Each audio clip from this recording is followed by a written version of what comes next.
So here we are on the 8th and final turn of La Revolution Francaise. The first thing to note is this is an election turn, which means that holding lots of territory on this turn can cause you to get a different holding in terms of deputies. Even the Girondin deputies weren't actually officially, they're not present at all in the convention, I believe count for victory points. I did a reassessment of victory points, and there is actually a strong danger that either the Girondin or, with a lot of luck, raising Paris or something, the Sans-Culottes could get enough victory points to break that 25 point. If either of them does, that will actually swing things to a more a revolutionary stance, which would mean that the Montagne, I believe, win in this case. If we look at this wonderful little chart that I made, actually the Montagne and the Sans-Culottes have a shot at winning. Now, this starts some stilted, really odd play. It kind of feels like games like History of the World or something. But there is a nice effect to it, which is that any king-making decisions that you make in this are actually rational ones because the way the victory points are set up. Now, I misread the victory point chart at the end of the last video. I was looking at, well, what happens if the Marais keep the terror? They win and keep the terror, and that leaves the Girondins in second and the Filon in third. So they're both okay with that. But what I misread was what happens, well, and they're approximately the same on the Thermidor, which is the Filon and Gironde change place. So the Filon would rather see the Thermidor in place. There's no question there. But what I didn't think about, actually, I don't think I misspoke anything. What I didn't think about was what happens if the Montagne win the terror. And that's very bad for everyone except the Sans-Culottes, really. Everyone else falls way behind. So, let me look at the Thermidor for the Gironde. They're probably pretty happy with that idea. Yeah. So,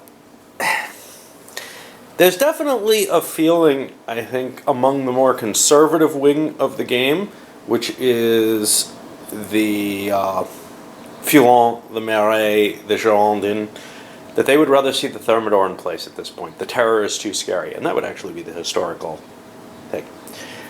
So, what we have to be really careful about as the Montagne is to make sure that you don't fail to pass a law. Now, I haven't placed the people yet, and I'll do that based on these. Usually I've been doing that ahead of time. But we've been seeing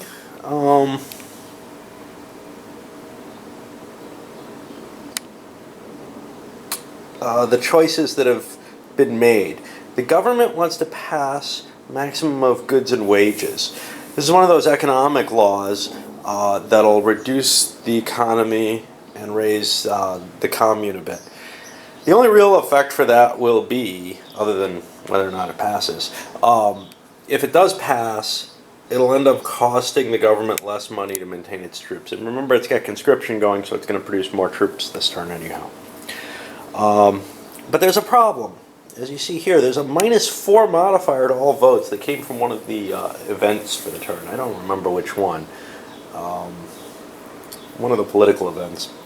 And that causes a serious risk of the Thermidor coming into play. Others, the Girondins, are going to try to suppress Lyon. Really, here the idea is, let's try to make sure the Royalists can't win. The Royalists want to plot Lille again, just because it's easy and valuable. It's not any more valuable in this scenario than others. Its money doesn't mean anything, but it's as good as they go. The Filon and the Marais have agreed to try to plot Nimes. They want to reduce the chance of a revolutionary victory. And the Girondins are fine with this. They don't particularly want a revolutionary victory. They want the Marais to win if it's terror, but they would rather see it go over to Thermidor. And if it does go to Thermidor, they'd rather see a revolutionary victory because I believe they win then. But, yeah. But they're not counting on that right now. The Sans-Culottes and the Montagnais came to a deal on raising the Commune of Paris. Between them, they have enough money to make one attempt. The Sans-Culottes have the better chance of doing it, and are the only ones who really have a shot of getting over the 25 limit. So the Montagnais are willing to throw their money and their lot in with the Sans-Culottes on this. If the terror remains and the revolutionary forces win, that will be then probably a victory for the Sans-Culottes. But this is really the only way that we see for the Montagnais to manage coming in anywhere reasonable in the order.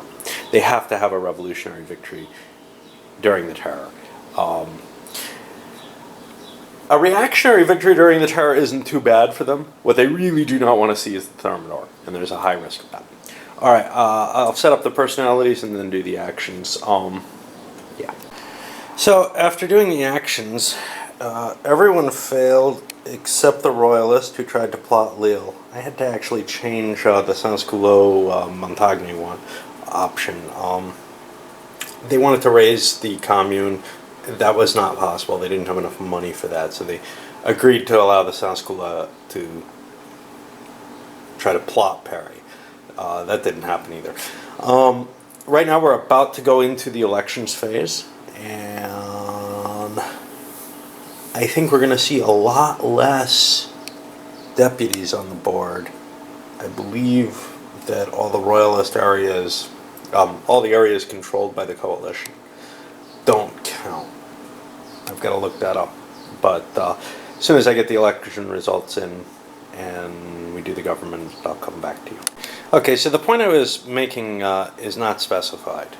The royalists, it's not clear whether or not lots and lots of points should be gained by various factions, and that would be, I believe, the Montagnais and the Marais, for having the royalists control big hunks of the country militarily. This time I'm playing, and I'm not sure every time, I decided to rule in favor of anything that is controlled by the coalition, i.e. this big hunk of territory here or Lille. Just doesn't count. It doesn't count towards the empty areas that the Marais get bonuses for, and it doesn't count towards royalists who can be elected to the National Assembly as Marais or as Montagnais. No matter what, they wouldn't be existing as royalists. But it just feels strange to me either way you look at it. If there's no one to elect, I'm not sure what the historical precedent was there. I don't know if people were seated from the areas that were conquered. And without knowing that, I can't really make an informed judgment. I decided to do it this time. I think that favors the Marais in the long term, but I don't think it matters in this particular game. Everyone, well, okay. The government's essentially split. The largest number of votes is in the Marais-Filon hands, but that doesn't matter. We only have one deputy each over in the Montagnais and Sans-Culottes, and only 4 for the Girondins. Everybody, except for the Montagnais and Sans-Culottes, which is 2 people, wanted the Thermidor to take place. So when the Montagnais suggested their government plan, the maximum goods and usage, they're already sitting with -4 votes, -4 to the vote roll from random events, and both the Marais and Filon took a hit to their fame remember, the fatherland's in danger, in order to decrease the chance of that vote. However, the Montagne and Sansculotte voted in favor. I rolled a 9. That was sufficient. The law passes. The Montagne is not going to try to pass another law. Actually, they had +2 more that I didn't count because they have Robespierre in Paris. Okay. Anyway, the law passed. We've got slightly lower economic rating, which means that that's actually kind of a favor for the royalists because they can put an extra army in place more than anyone else. The Girondins, however, saved money based on the concept that there would be 4 French armies in play. I don't know if there would have been enough money if there were 5. They saved 8,000. I think 5.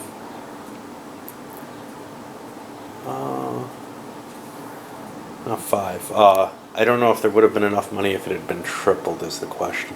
So there would be 4, that would make 1,200. I think there was barely enough money that it didn't matter either way. So this ends up a slight advantage for the royalists. They'll have more armies. The revolution will not.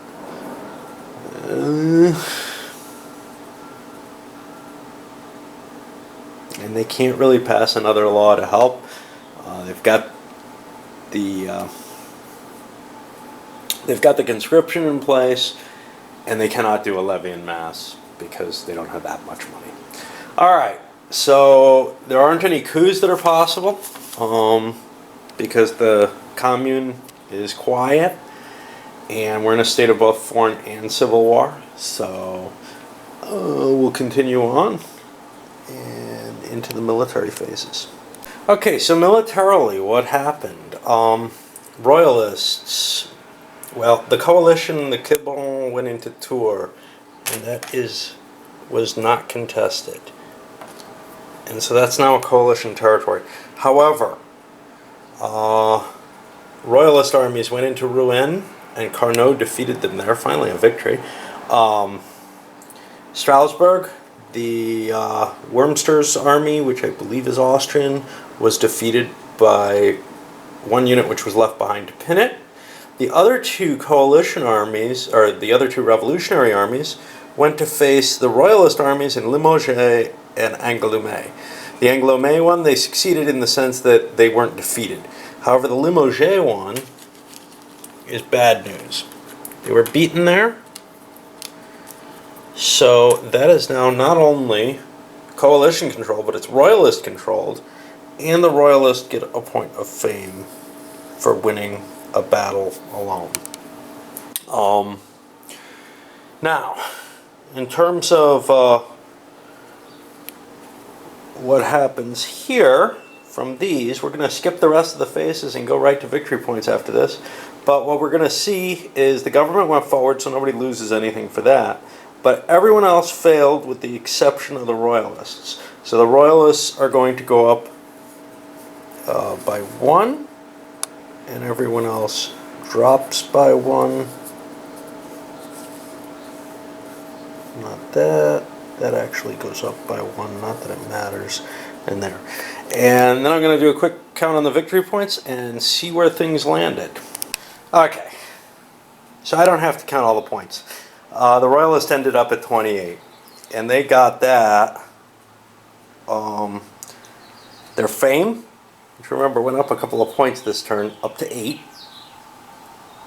And controlled regions and regions controlled by the coalition. Now they're allowed to double count on this by my reading of the rules, otherwise they couldn't possibly ever win. Which is to say something like what they just captured here is worth 2.